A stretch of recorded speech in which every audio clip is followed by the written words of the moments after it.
Reis, capítulo 4, versículo 26, que diz assim: corra ao encontro dela e lhe pergunte: está tudo bem com você? Tudo bem com seu marido e com seu filho? Ela respondeu a Geazi: está tudo bem. Vamos orar?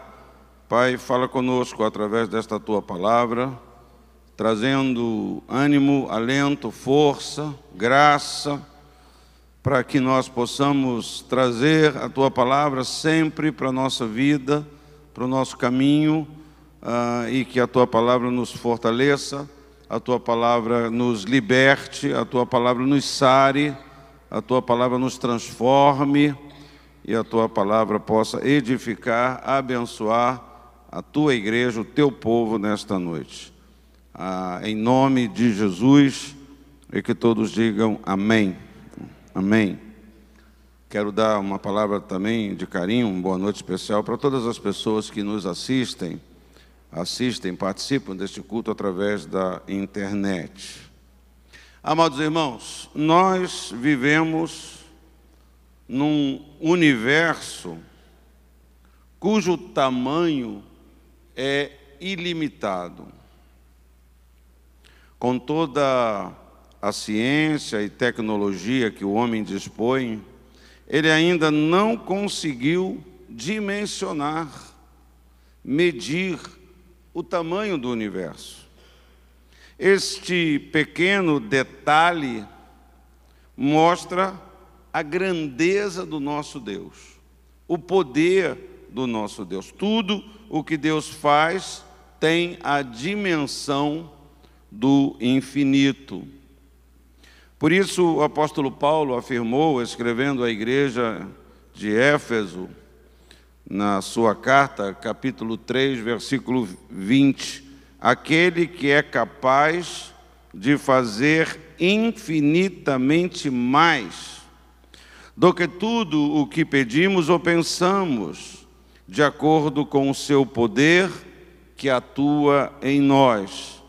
A Ele seja a glória na igreja e em Cristo Jesus, por todas as gerações, para todo sempre. Amém.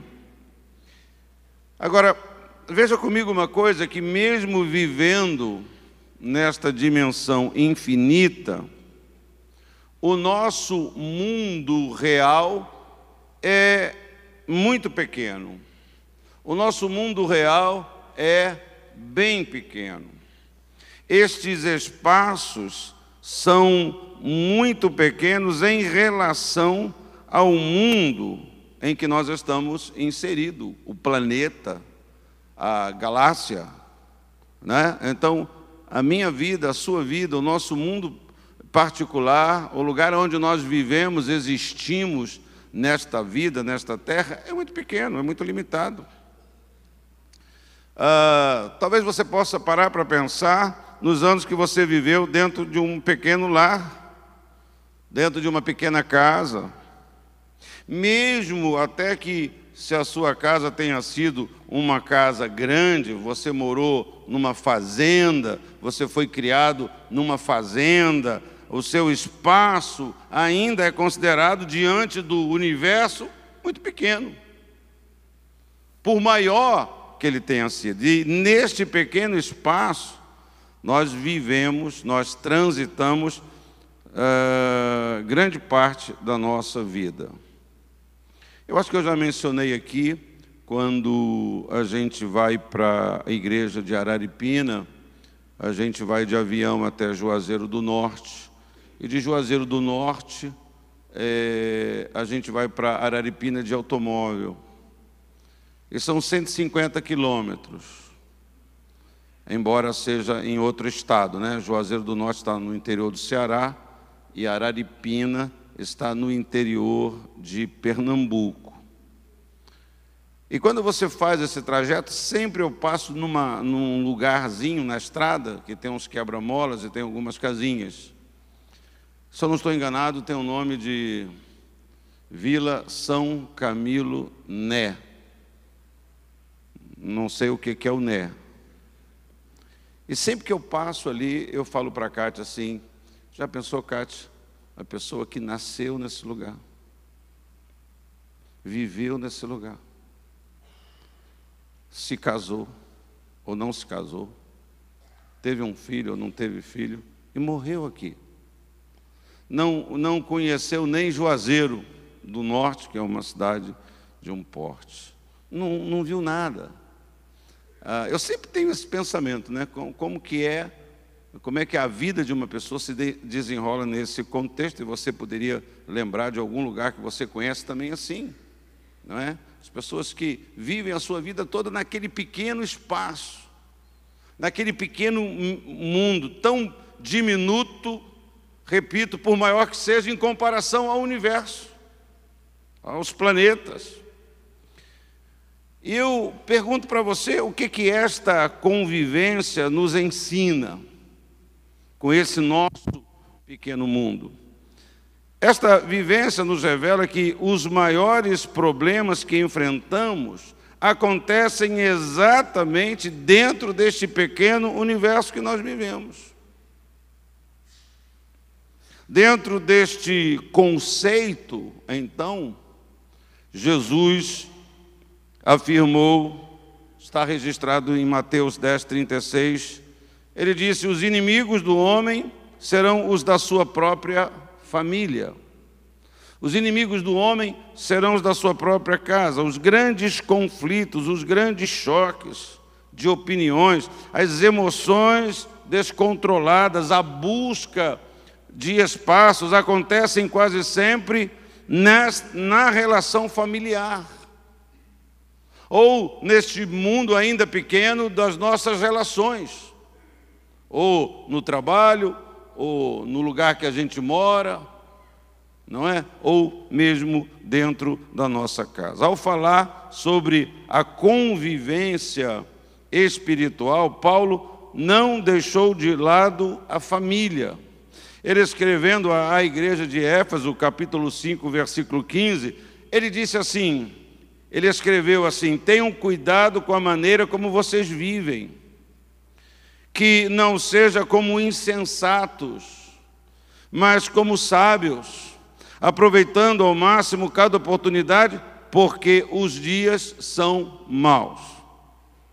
Nós sempre pensamos que hoje os dias são maus, que hoje os dias são muito maus, ainda mais dependendo se você é brasileiro, dependendo do lugar que você mora no Brasil, do estado que você mora, da cidade que você mora, do bairro que você mora, da rua que você mora, ou da comunidade que você mora.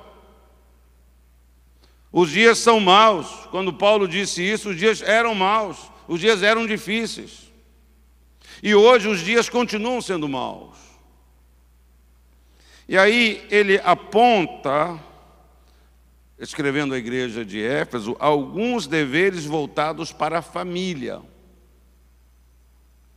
Ele disse: mulheres, sujeitem-se cada uma a seu marido como ao Senhor. Ele escreveu, versículo 25 de Efésios 5, maridos, ame cada um a sua mulher, assim como Cristo amou a igreja e entregou-se por ela. Capítulo 6, versículo 1, ele disse: filhos, obedeçam a seus pais no Senhor, pois isto é justo, pois isso é certo, isso é correto, isso é o que deve ser feito. Os filhos obedecerem aos seus pais. Capítulo 6, versículo 4, ele disse: pais, não irritem seus filhos, antes criem-nos segundo a instrução e o conselho do Senhor. A verdade, queridos, é que quando estas instruções são desprezadas pelas esposas, pelos maridos, pelos pais, pelos filhos, os problemas afloram, os problemas aparecem, distorcendo, afetando, quebrando, destruindo a comunhão. O texto inicial que nós lemos, está projetado, 2 Reis 4, 26, revela um lar aparentemente estável. Um lar que poderia ser o seu. um lar que poderia ser o meu. Uma mulher rica, uma mulher generosa, uma mulher espiritual, vivia com seu marido num mundo onde os recursos sobravam, onde os recursos eram abundantes. Mas algo ainda faltava para completar a felicidade daquele pequeno pedaço de mundo, a casa, a família daquela mulher. A verdade é que sempre falta um pedaço, sempre falta alguma coisa para termos o que as pessoas comumente chamam de felicidade completa. Quando o problema não é de dinheiro, de recurso material, é de saúde, como foi com aquela mulher de um fluxo de sangue. Mesmo tendo dinheiro, não conseguiu resolver o problema de saúde. Mesmo gastando todo o dinheiro, não conseguiu resolver um outro problema. Quando sobra a saúde, faltam recursos. Quando a pessoa tem saúde para dar e vender, quando está numa fase produtiva, a pessoa está abalada porque não tem emprego, não abre-se uma porta, não tem como manter a sua vida, a sua casa. Quando há dinheiro e saúde, às vezes o débito está no relacionamento, não é? No relacionamento do casal, sem, assim, razões, assim, muito específicas ou contundentes, não é? No relacionamento de uma família, parece que sempre aparece alguma conta para complicar, alguma necessidade para desarmonizar aquela casa, aquela família. Esta mulher vivia uma vida incompleta, porque tendo tudo, ainda lhe faltava algo importante. Ela não tinha filhos. Ela era estéril. Quando o profeta perguntou, porque se você não conhece essa história, esta mulher ficava assim na varanda, no alpendre, na sacada da sua casa, e via passar o profeta na sua cidade. E ela, como era uma mulher espiritual, e eu disse que ela era espiritual, porque ela olhava para o profeta passar daqui para lá e dizia: esse é um homem de Deus. Esse é um homem de Deus. Toda vez que o profeta passava ali, ela tinha aquele discernimento. E aí ela fala para o marido assim, porque eles tinham condições, porque eles tinham recursos. Ela disse para ele: vamos fazer uma suíte, vamos fazer um quarto, vamos mobiliar esse quarto, para quando esse servo de Deus vier aqui na nossa cidade, ele tenha onde ficar. E assim foi feito. Porque eles não tinham dificuldades materiais, eles não tinham dificuldades financeiras.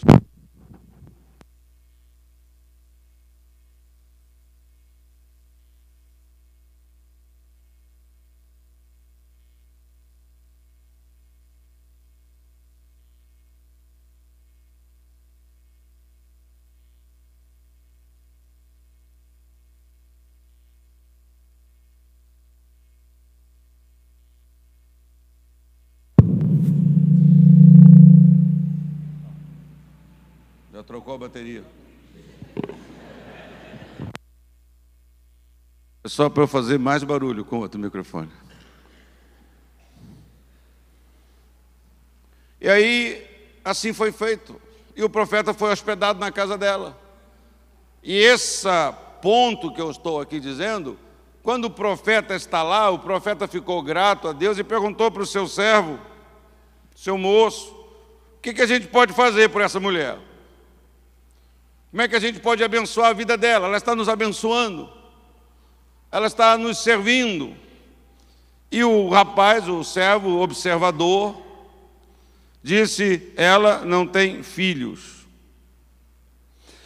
Na época deste fato, a experiência da esterilidade, ou o fato daquela mulher ou de uma mulher não ter filhos, era bem diferente dos nossos dias. Não ter filhos tinha uma relação estreita com uma maldição, com um problema espiritual. Era algo vergonhoso, né? Ninguém comentava a casa, ninguém comentava o luxo, ninguém comentava do carro deles, ninguém comentava da respeitabilidade, do luxo, só se comentava, poxa, ela não tem filhos. Quando alguém dizia assim, poxa, essa mulher é gente boa, olha, ela é uma mulher de Deus, mas alguém pensava sempre, o que adianta? Ela não tem filho. Essa era algo muito marcante, de muita interferência na emoção e no relacionamento daquela mulher. As mulheres eram desprezadas que não tinham filhos, e muito poucas recebiam apoio dos seus maridos, tal qual recebeu Ana, do seu marido Eucana, que dizia, não, mas não fica assim, eu te amo, não tem problema. Isso era uma raridade. Observe como ela reagiu quando ouviu do profeta a promessa de ter um filho. Está em 2 Reis 4,16. Aí o profeta disse para ela, olha, daqui a um tempo de uma gravidez, daqui a um ano, quando eu voltar aqui, você vai ter uma criança no seu colo. Ela respondeu, versículo 16, não, meu Senhor, não iludas a tua serva, ó homem de Deus. Traduzindo para o nosso linguajar, ela disse assim, não brinca com isso. Profeta, não fala isso assim, não mexe com esse meu sentimento, não mexe com essa minha dor, não mexe com essa minha ferida. Esta resposta dela demonstra como ela sentia esta dor da esterilidade. Mas a palavra se cumpriu na vida dela e ela teve o seu momento de grande felicidade no dia que o seu filho nasceu, no dia que tomou ele nos seus braços. Mas como eu já afirmei no início desta palavra, os problemas estão sempre espreitando. Os problemas estão sempre ao nosso redor, ao redor deste pequeno universo, deste pequenino mundo onde nós existimos, onde nós vivemos a nossa estada, a nossa carreira nesta vida e nesta terra. Um dia, o filho já menino, já crescido, está trabalhando com seu pai na lavoura, passa mal, tem uma dor forte, o pai socorre e o menino morreu. Pode ter sido qualquer problema, pode ter sido um AVC, pode ter sido uma insolação, pode ter sido uma desidratação. A primeira providência que ela tomou foi a de procurar o profeta. Ela levou o filho para casa, ela botou o filho no quarto e mandou alguém levá-la ao encontro do profeta. Deixou o corpo dele lá e foi ao encontro do profeta. Ao avistá-la, o profeta mandou Geazi ao seu encontro. Mas o profeta teve o cuidado de orientar seu servo sobre como ele devia abordá-la. E a gente sempre está aprendendo com a Bíblia. Com certeza, o profeta conhecia o seu servo, sabia como é que era o jeito dele, como é que era a maneira dele. E aí, por graça divina, ele orienta. Ele fala para ele, você não chega lá e não vai com muita intimidade, e não fala, ô bendita, porque ela é uma mulher generosa. O profeta falou para ele assim, você vai e pergunta para ela, que é o versículo 26. Está tudo bem com você? Tudo bem com o seu marido? Tudo bem com o menino? Tudo bem com o seu filho? Esta pergunta aponta, amados irmãos, para três áreas que mais nos atingem, que mais atingem a nossa casa, a nossa família. Então, em primeiro lugar, a pergunta foi dirigida à mulher. Vai tudo bem com você? E eu queria que você pensasse comigo, homens e mulheres, você já percebeu que muitos dos problemas que você tem, ou que nós temos enfrentado, são provocados por você mesmo? Você já percebeu que muitos, não estou generalizando, não estou dizendo todos, mas eu estou dizendo que muitos problemas que nós enfrentamos, eles são provocados por nós mesmos, eles são provocados por você mesmo. Por isso o profeta começa a perguntar, como é que ela está passando? Como é que você está? Está tudo bem com você? Você está bem? Alguns maridos até perguntam para a mulher, você está calma? Como é que você está?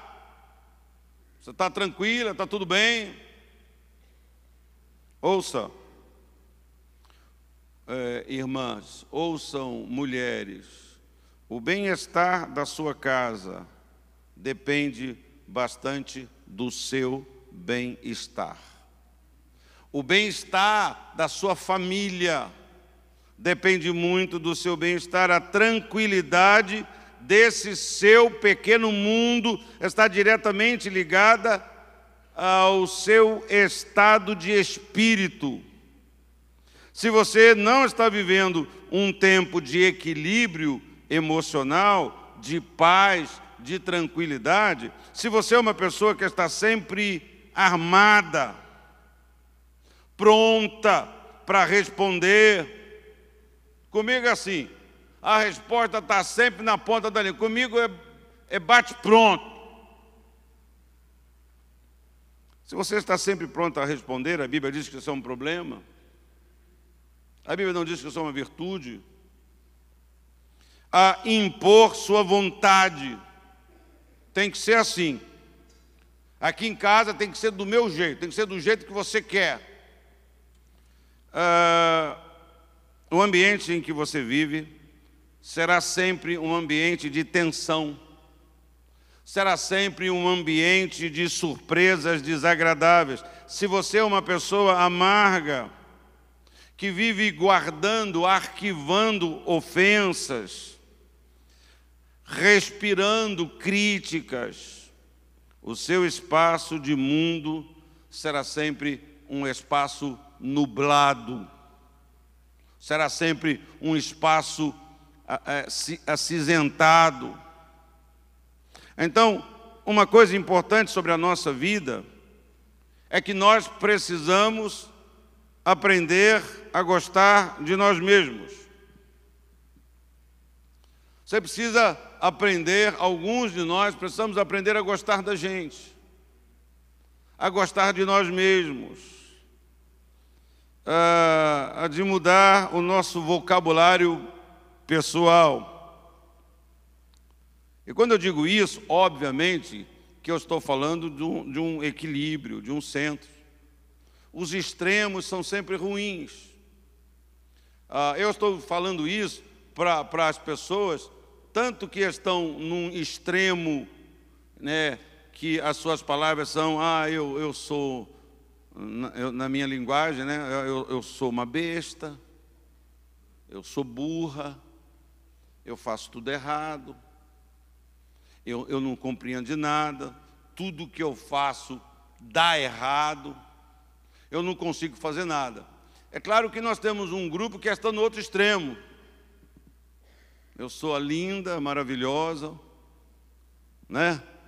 Eu me adoro, Ah, eu sou linda, e às vezes nem é tão linda quanto está falando, não é verdade, irmão?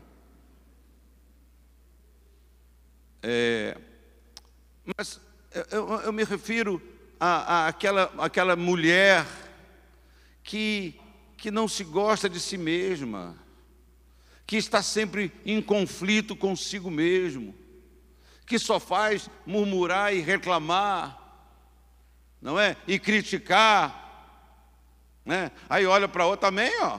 Estou casado com esse miserável aqui, não me dá um dinheirinho para nada. Está sempre fazendo críticas. Aprenda a elogiar-se. Eu sou gente boa. Eu já falei aqui, de vez em quando alguém senta na minha mesa para conversar sobre, a pessoa está desempregada, está com um problema, aí eu pergunto para a pessoa assim, que está conversando comigo, escuta, irmã ou irmão, você é burro? Está falando dos problemas? Eu falo assim, do nada, você é burro, irmão? Não, eu também acho que não é. E o irmão é honesto? Sou, pastor. Irmão, todo mundo aí fora está procurando uma pessoa inteligente, que saiba aprender e que é honesto. A maior carência que tem é de gente honesta. Então, não olhe para você porque você não tem uma habilidade ou outra, como você ser um cara que não serve para nada. Porque quem é profissional desta área, quando conversa com uma pessoa, entrevista, já sabe que aquela pessoa não se valoriza. Como profissional também sabe daquele que é garganta, não é? Que não acontece. Eu estava falando com a Kátia, eu assisti essa semana, ontem, na televisão, fiquei pasmo com um menino que é jogador do Flamengo, um jogador aí bom, fama de bom jogador. Como é que é o nome dele? O Felipe, não. Não. Diego. Você viu a entrevista do Diego? Você viu isso? Perguntaram para ele, ele falou assim, não, porque o técnico não me chamou para a seleção. E eu perdi, inclusive a seleção também perdeu. Porque eu sou muito bom. Nossa, Deus. Coitado, acho que pegou mal pra caramba. Eu também, a seleção também perdeu, porque eu sou muito bom e eu lá na seleção. Então, às vezes, a gente está assim num extremo, né? Alguém podia gritar lá, né? Cala a boca, Batista, podia falar isso. Mas a minha questão, a minha palavra para você, ou mulher, vai tudo bem com você, é essa que você não se valoriza, que você não se gosta, que você nunca está bem. Não adianta tudo que acontece, ou, às vezes o seu marido até se esforça para te animar, mas nunca está bem. Você nunca, porque problema é que você não se ama, não se gosta. Então eu quero dizer para você, ou irmã, ou mulher, não seja uma pessoa estranha para você mesma. Não seja estranha para você mesmo. Eu sou tão estranha. Mas não seja, pare de ser estranha. Faça as pazes com você. Se ame, se valorize. Mude a sua postura dentro de casa. Construir-se depende da sua capacidade para mudar o seu modo de perceber as suas verdades e as do mundo que o cerca. Você só vai descobrir o ponto de partida para uma nova vida quando você tomar conhecimento da sua realidade. Quando você enfrentar a sua realidade. Daí a orientação do profeta para ele dizer assim para a mulher, vai tudo bem com você, mulher? Como é que você está? Como é que você está? Eu já citei o Eucana, você lembra-se ou conhece a história de Ana, esposa de Eucana. Eucana era, assim, um esposo excelente, mas não dependia dele a felicidade de Ana. Porque Ana era, como esta mulher, estéril. E a situação de Ana gerou uma série de conflitos na família.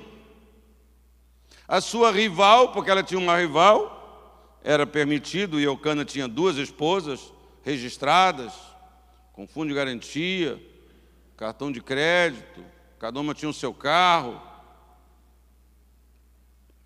A situação de Ana, então, gera uma série de conflitos na família.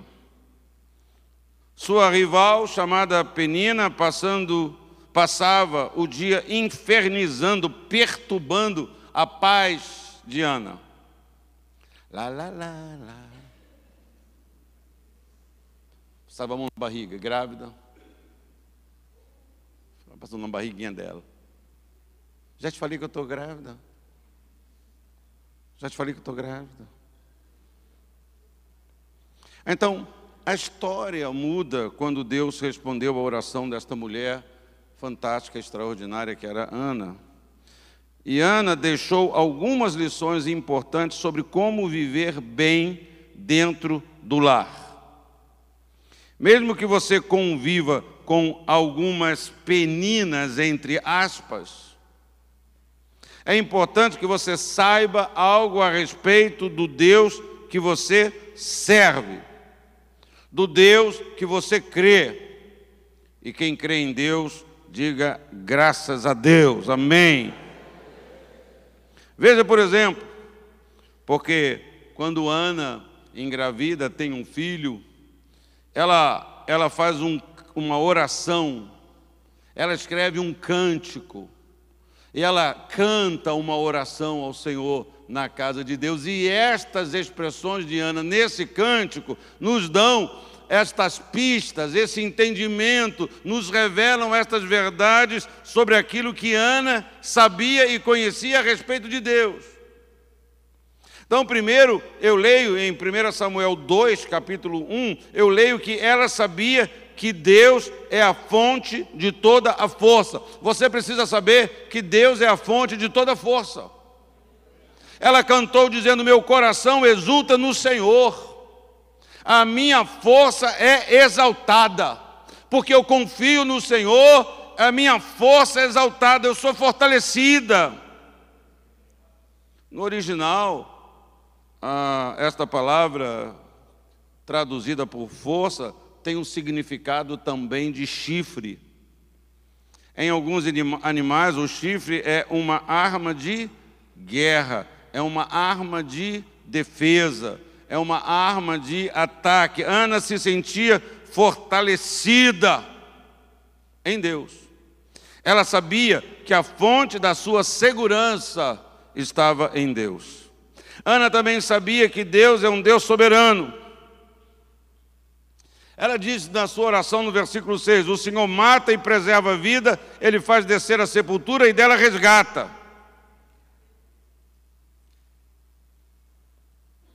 Nenhum trabalho, nenhuma praga, nenhum encantamento pode atingir a vida de quem está debaixo da soberania de Deus. Deus é soberano.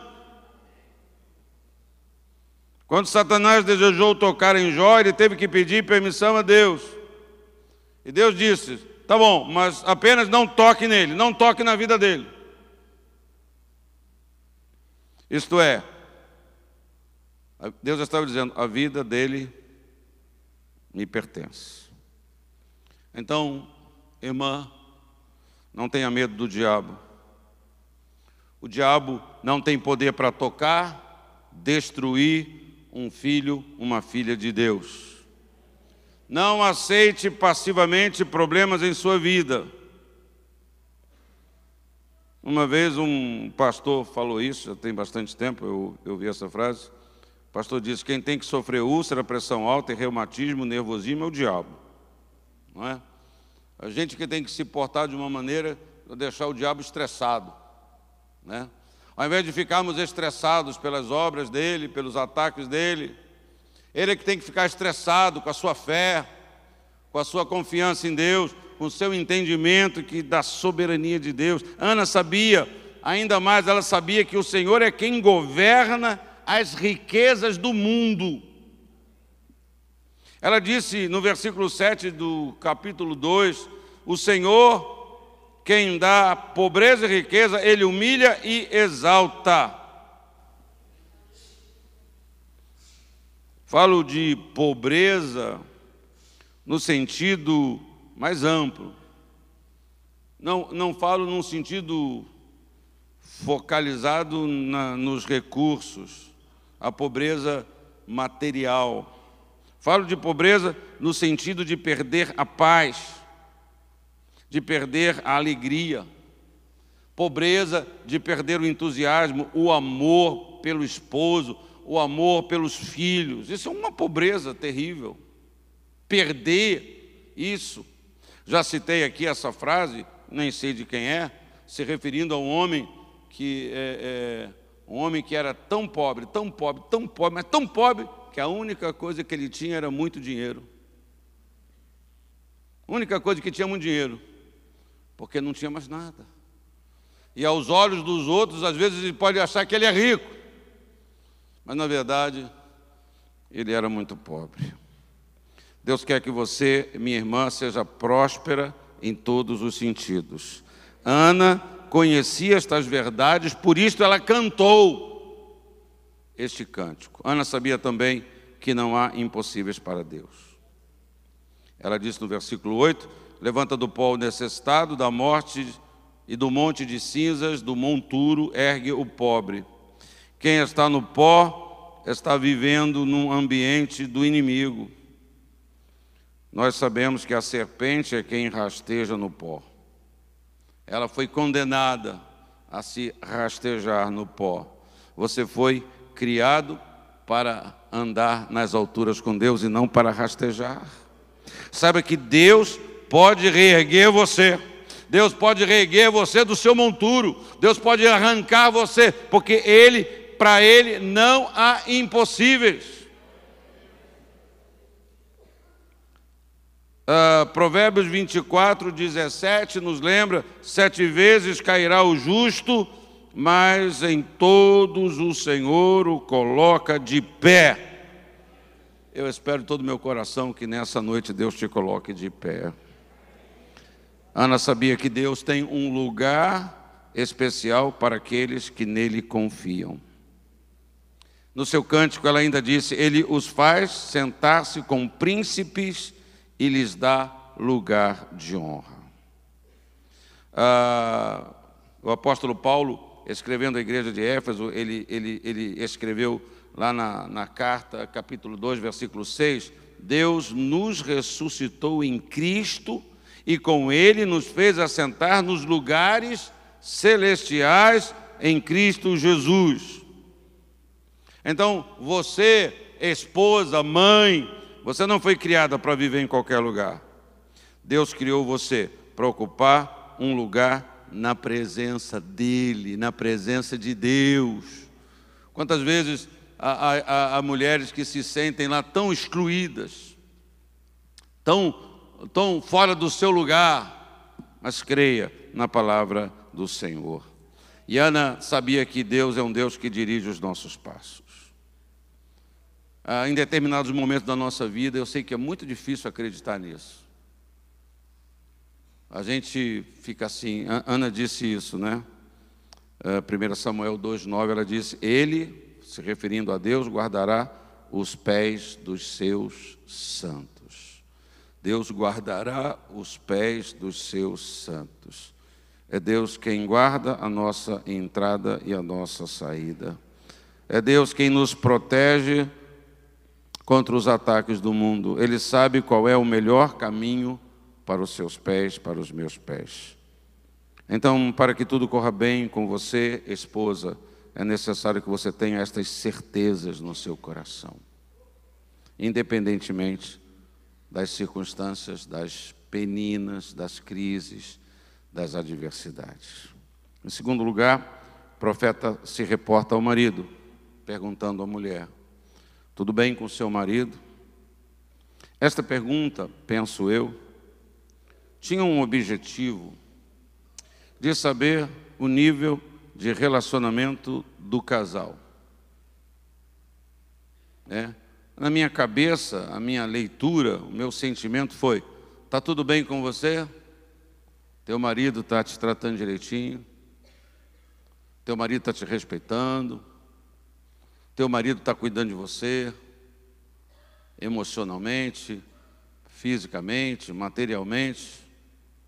Quando pergunta para a mulher, está tudo bem com o marido? Na minha percepção, ele estava se referindo a este relacionamento do casal. O profeta sabia que se não houver concordância, se não houver amizade, se não houver compreensão, se não houver amor, perdão entre os cônjuges, a casa não permanecerá de pé. Então, para que haja harmonia entre o casal, é necessário que cada um ceda espaços para o outro viver, ceda espaços para o outro se expressar, ceda espaço para os outros participar.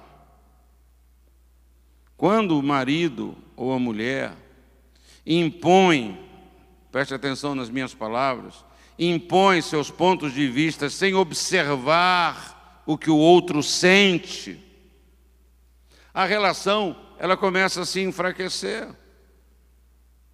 Eu sei que tem as coisas assim mais simples, né? Me lembro, eu já citei isso aqui no início do meu casamento com a Kátia. Eu tinha comprado um apartamento na Ilha do Governador e nós reformamos o apartamento. O pai da Kátia me ajudou. Vai pensar que vai dar a filha assim, só sem pagar como é que chama? Um dote, né? Mas como eu não tinha dinheiro para tudo, meu sogro falou assim, não, tu reforma o apartamento do jeito que ela quer e eu vou comprar os móveis. Então, o nosso apartamento que nós casamos ficou assim muito bonitinho, né? Hoje seria bem breguinha, mas naquela época era uma lindezinha. Era uma teteia. E eu me lembro que nos primeiros meses de casados, eu trabalhava o dia inteiro no banco. Então, quando eu chegava em casa, eu sentava no sofá e tinha uma mesinha. Eu nunca tive casa, na minha casa que eu morei antes de solteiro, nunca tinha mesinha de centro, irmão. Então, na minha santidade e ignorância, eu achei que a mesinha de centro era para botar o pé. Então, eu chegava do banco, eu botava o pé, e a Kátia vinha, não pode botar o pé aqui. Ela não queria que eu desarrumasse a casa. Isso na cabeça dela. Na verdade, a maneira que ela falou, ela não queria que eu usasse a minha casa. Porque não pode sentar, não pode pôr o pé, não pode tirar a coisa, não pode dormir na cama. Mas eu vou fazer o quê na casa? Não pode sujar a toalha. Vai tomar banho, vai secar? Mas vai, claro. Isso foi uma coisa assim, até que eu cheguei para ela, porque eu, assim, com 24 anos, eu já era um poço de sabedoria e de experiência e de psicologia. Eu falei para ela assim, você quer que eu faça isso aonde? Se eu não puder fazer aqui, você quer que eu faça o quê? Que eu vá pedir para a vizinha fazer na casa dela? Eu vou ter que arrumar um outro.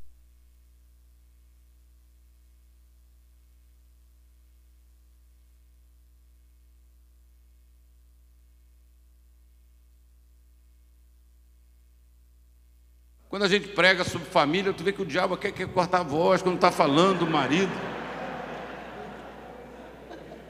Você vê que tem um ataque, né, irmão? Atacado. Então, mas pense, né? Foi uma coisa de começo de casamento e tal, foi logo superado. Quando eu falei isso para ela, a Kátia logo fez assim, Caim, sim, meu dono tal, e liberou geral. Graças a Deus, a filmagem não pega a cara dela, que ela está de costas aqui, senão...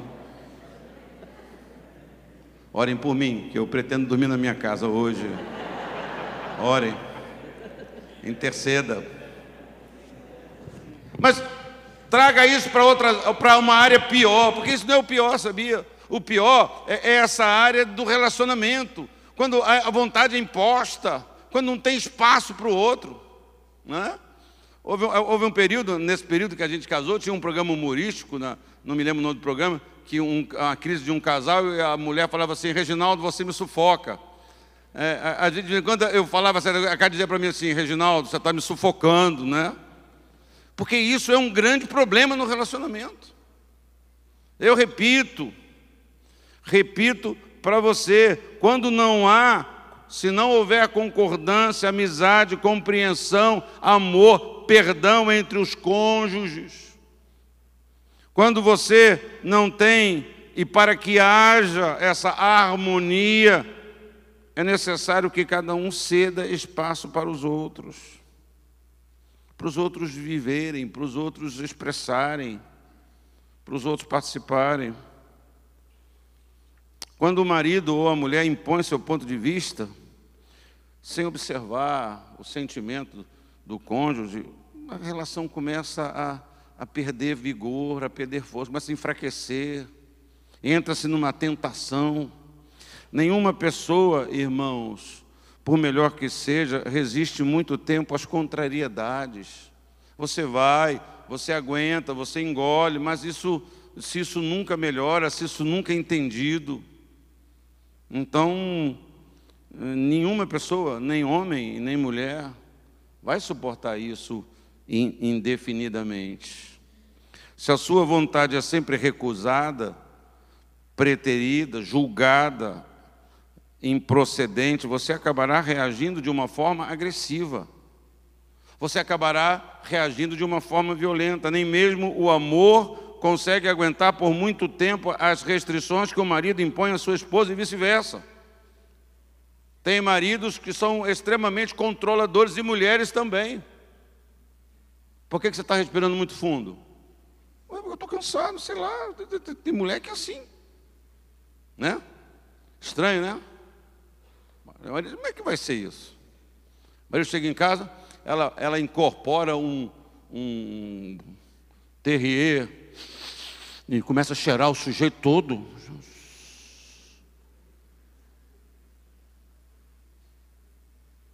Como é que é?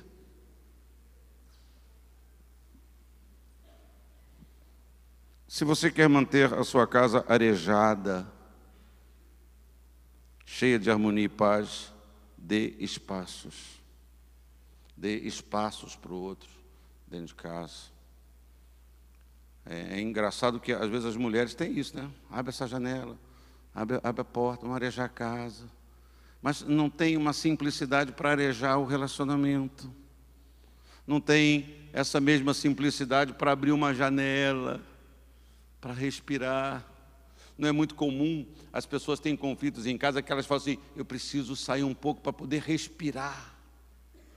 Porque o ar dentro da minha casa está irrespirável, mesmo com o ar-condicionado ligado, mesmo com tudo caprichado, mas não está falando desse ar. Todos nós entendemos o que eu disse. Aprenda a conversar e não a impor o que você sabe ou o que você pensa. A maioria de nós não sabe conversar, nós não sabemos conversar. O grande problema de 90% dos casais se chama comunicação. Não é? Não, mas, ô fulano, poxa, você fica calmo. Não, mas eu estou conversando. Como é que é, irmão? Fulano, fala baixo. Eu estou... O cara aumenta ainda mais, piora. Nunca funciona. Ô fulano, pô, você está gritando?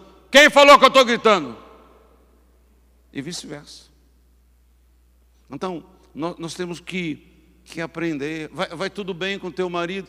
Vai tudo bem no seu relacionamento conjugal, no seu trato dentro de casa. Não há dificuldades, eu acredito. Não há dificuldades, problemas que resistam a um diálogo aberto, amigável, cheio de ternura. Outro dia eu estava ensinando uma pessoa no meu gabinete a brigar com a sua esposa. Estava ensinando uma esposa a brigar. Pastor, ensina a brigar? Ensina.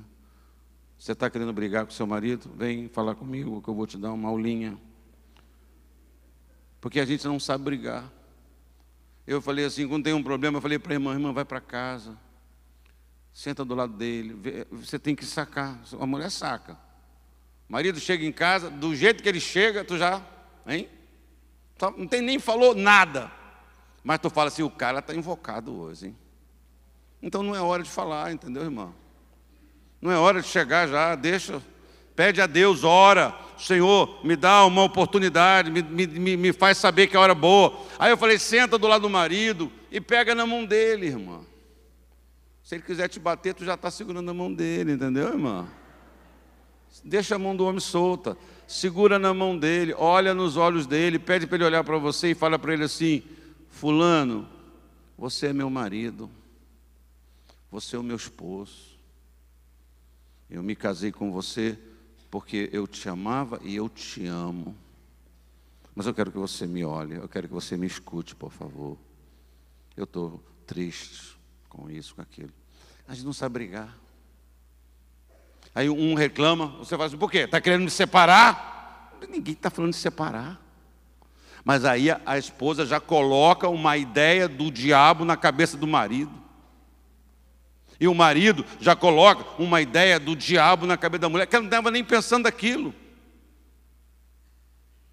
Não, meu filho, é só falar que R$10 para fazer a feira, você viu o preço da batata, tem que me dar mais um pouquinho, não está dando. E o sujeito fala assim, por quê? Não está satisfeita? Está satisfeita? Entendeu, irmã? Tem que ter sabedoria. Quantas mulheres e quantos esposos, não é? Não, porque o meu pai, quando eu estava na... Poxa, não tem nada a ver. Você estaria no seu casamento, seu marido tem que resolver os problemas. Por que você fala certas coisas? Eu recentemente atendi um pastor dizendo que está com um problema no seu relacionamento com a mulher por causa do pai dela, porque o pai dela tem dinheiro. E o pai dela falou que quer pagar para ela fazer o que ela quiser, viajar. Como que é isso? Ainda não deixa teu pai e mãe, não conseguiu deixar pai e mãe. Não se desvinculou. Mantém a porta aberta. Ah, qualquer coisa eu volto para casa do meu pai, qualquer coisa eu volto para casa da minha mãe. Como é que você vai construir assim, querido? Então aprenda a conversar e não a impor o que você pensa, o que você sabe, o que você acha que sabe. Não há problemas que resistam a isso. Por que a esposa de Jó reagiu de uma forma tão estranha? Podemos imaginar que ela estava sob um grande sofrimento. Porque a esposa de Jó, eles viviam bem, eles tinham um relacionamento bom. Os filhos, a casa, a honra. Então você pode imaginar para aquela mulher. Eu me lembro quando eu infartei, e a Kátia foi me ver no hospital, não sei se eu estava no CTI, a Kátia entrou no quarto e falou assim, por que você fez isso comigo? O que eu fiz? Não fiz nada. Como se fosse uma iniciativa minha. Mas ela estava falando da aflição que foi para ela. Então, você imagina a mulher de Jó. Tudo que ela viveu, tudo que ela passou. Não é? Toda a sua casa fora totalmente destruída. E para ela, Deus não havia feito nada para evitar aquele desastre.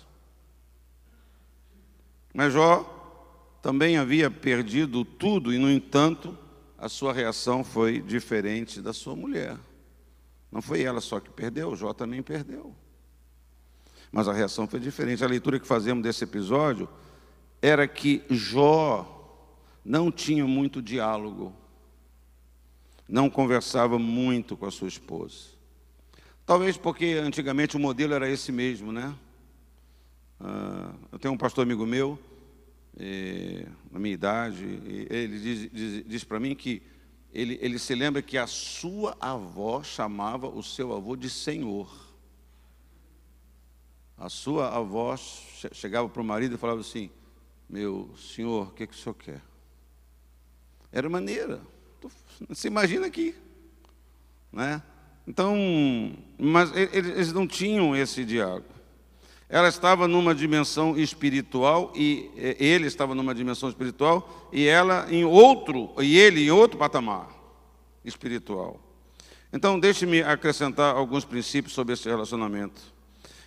Em primeiro lugar, a estabilidade de um lar não depende apenas do esforço de um dos cônjuges. O casamento foi instituído por Deus para unir duas pessoas, a fim de que elas juntas possam enfrentar os desafios da vida. É muito comum eu aconselhar algumas pessoas aqui na igreja, alguns irmãos com dificuldades, crise no seu casamento, dizendo para eles assim: sabe qual é o problema? É que cada um de vocês já está de um lado da mesa. Vocês estão, ao invés de ficarem lado a lado e enfrentar o problema, vocês estão de lados opostos e estão se enfrentando, estão concorrendo, impondo a sua maneira, o que você acha, o que você quer. Se for assim eu faço, se eu for assim eu não faço. Eu preciso assim, precisa trocar de lado. Falei para um irmão: você precisa mudar de lado, você precisa ficar do lado, você precisa ficar de lado e olhar para o problema e se perguntar: como é que nós vamos vencer isso? Como é que nós vamos enfrentar isso? Jó teve que cruzar o seu deserto sozinho, sem apoio e sem conforto. Ouviu da sua esposa um conselho destituído de lógica, destituído de bom senso, destituído de piedade e, acima de tudo, destituído de temor de Deus. Amaldiçoa o teu Deus e morre. Eu não aguento mais isso. Não tenho mais força para isso, né? Porque Jó talvez não compartilhava, né, a sua fé, a sua vida, o seu entendimento de Deus, não compartilhava com a sua esposa. Então, a estabilidade de um lar depende muito da unidade espiritual nele existente. A casa de Jó nos parece que era uma casa onde a unidade, a comunhão espiritual não estava bem presente, ou melhor dizendo, havia uma comunhão. Seus filhos se reuniam para festejar juntos, né? Os seus filhos tinham uma união. Jó intercedia com frequência pela sua família, mas quando o temporal desabou, revelou a qualidade da espiritualidade daquela mulher, da sua esposa. Esposo, marido, irmão, está tudo bem com você? É essa a pergunta. O profeta ainda mandou Geazi fazer uma terceira pergunta, e eu vou terminar. E com o seu filho. Então, não adianta você estar bem com você está bem com seu esposo. O relacionamento do casal pode estar em harmonia, em concordância e em paz, mas se os filhos não estão bem, esse pedaço de mundo, a sua vida, a sua casa também não estará bem. Então, a melhor aplicação que temos deste tópico dos filhos é a do filho pródigo. Ele vivia num lar aparentemente equilibrado, nada lhe faltava. No entanto, ele não se sentia realizado. O filho mais novo, caçula, ele não estava bem consigo mesmo, apesar de tudo que ele tinha. Obviamente que a história nos revela, a parábola, que o pai o amava muito, que o pai tinha por ele carinho, apreço, cuidado. Gosto de uma ilustração de um escritor, acho que ele é até católico, Henry Nouwen, que disse: todos nós, em algum tempo, somos um filho pródigo. Quantas vezes nos rebelamos, quantas vezes nos afastamos do lar, quantas vezes nos afastamos da igreja, na tentativa de encontrar o nosso espaço. Desprezamos tudo o que nos é oferecido, na tentativa de expandir o nosso universo. E aí eu digo que, infelizmente, os resultados, 90 e tantos % são sempre negativos. E digo que, felizmente, sempre há a possibilidade de volta, não é? Sempre há uma possibilidade de volta. Estas perguntas feitas à mulher sunamita se aplicam a todos nós como família, como pessoas temos o nosso mundo pessoal como casal, somos marido, esposa, filhos. Portanto, somos de uma forma ou de outra responsáveis pelo que acontece em nosso espaço de vida, em nosso mundo pequeno. E eu espero que o seu pequeno mundo, a sua família, a sua casa, que ela se ordene, que ela volte a ter ordem, que ela receba uma intervenção de Deus, que você volte para a sua casa depois desta reunião, desta palavra, deste culto, não da mesma maneira que você chegou, que você volte para a sua casa da maneira com que a sunamita voltou para o seu lar, não da mesma maneira que ela saiu. Capítulo 4 do livro de 2 Reis diz, no versículo 36, quando ela chegou, Eliseu disse, pegue seu filho. Ela entrou, prostrou-se aos pés do profeta, curvando-se até o chão. Então ela pegou o seu filho, que o profeta tinha ressuscitado, e ela saiu. Que você volte para a sua casa, de posse de tudo que você perdeu. Se alguém perguntar para você, está tudo bem com você? Que você possa responder, vai, tudo bem, graças a Deus. Tudo bem com o seu marido? Tudo bem com a sua esposa? Graças a Deus, vai tudo bem na minha vida de casado. Tudo bem com o seu filho? Que você responda, sim, tudo bem. Tudo maravilhosamente bem. Que você guarde esses conselhos e que você busque a Deus. Aqui no nosso contexto, nessa noite, né, você não veio aqui me procurar. Você não veio aqui para que eu, como um pastor, ou fazendo um paralelo como um profeta. Não, o Senhor Deus, Ele está aqui. O nosso Deus é vivo, presente. Nós todos temos acesso ao Espírito Santo de Deus. É Ele quem vai nos encorajar. É Ele que está perguntando para você e não eu. Está tudo bem com você? Claro que o profeta sabia o que tinha acontecido, sabia que não estava bem. É assim como Deus sabe a sua situação, o que você está vivendo, mas Ele ainda assim pergunta para você, porque Ele quer ver o que você vai dizer. Está tudo bem com você? Que você possa dizer e possa receber essa bênção, esse milagre, que você possa cuidar das coisas que você ouviu, que você possa mudar, que você possa se amar, se valorizar, não no sentido de competir, não no sentido de agora provar para o outro, não nesse sentido, mas no sentido de você gostar de você mesmo, fazer coisas que é bom para você, né? Às vezes a Kátia me pergunta certas coisas, eu digo, minha filha, faz o que é bom para você, faz aquilo que você vai se sentir bem, não é? Porque eu sempre vou me sentir muito bem se ela estiver bem. Se o cabelo dela está amarelo, azul, roxo, né? Eu vou me sentir bem.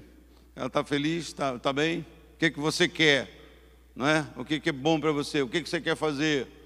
Não é? Então, é tão importante isso. Então, eu queria que você curvasse a sua cabeça, fechasse os seus olhos, e que você pensasse um pouquinho, que você se considerasse assim, Deus está aqui, e Deus especificamente, como se não tivesse mais ninguém dentro dessa igreja, só estivesse você aqui, e Deus dissesse para você, está tudo bem com você. Às vezes a gente acha que não está tudo bem com aquela pessoa que está enfrentando uma crise, que está num processo de divórcio. Perceba que o marido estava em casa, o filho estava em casa, não é? Ou o problema dela especificamente era a morte do filho. Então, às vezes, aparentemente está tudo bem. Talvez até a sua mãe, o seu pai te pergunte, está tudo bem com você? Como é que está fulano? Não, está tudo bem, papai, mas não está. Não está. Já há uma frustração, já há uma crise, já há um desencontro, já há um certo afastamento. Então, essa palavra é para mim, essa palavra é para todos nós. Essa palavra não é para os irmãos que estão com uma crise no conjugal. Essa palavra não é para os irmãos divorciados. Essa é uma palavra, é para todos nós. É Deus que sabe tudo da sua vida, que está dizendo: está tudo bem, filha. Está tudo bem com você. E talvez casada, esposo, em casa, tudo arrumadinho, mas você não está bem com você mesmo. Está tudo bem com o seu marido? E a resposta é: não, ele está em casa, nós estamos bem, estamos juntos, mas não estamos tão juntos assim. Fale com Deus. Leia o livro A História de Ana, a Oração de Ana. Entenda que você precisa acreditar, para você não se perder, para você não tornar as coisas pior. Você precisa acreditar em Deus, na soberania de Deus, no poder de Deus, na graça de Deus. Porque Deus tem um lugar especial para todos nós, um lugar de honra para a sua vida. Ele te faz assentar, Ele muda a história. Fale com Deus, ore. Coloque a sua vida diante de Deus, peça ajuda de Deus. Tome decisões. Busque melhorar. Não fique cobrando. Muda a sua estratégia, muda a sua abordagem. Meu marido é muito calado, então você tem que saber mudar isso. Agora que você descobriu, agora que você está vendo, namorou, noivou, casou, agora que você vem com essa história que ele é muito calado. Você não sabia isso antes de casar com ele. Então se ele é de um jeito, você que tem que mudar a sua forma. Você que tem que mudar a sua abordagem. Você que está aqui na casa de Deus, orando, ouvindo a palavra de Deus. Você que confia no Senhor: Senhor, me ajuda, me dá sabedoria. Vou pedir que meus irmãos que vão servir a ceia, por favor, venham estar aqui para servirmos aos irmãos.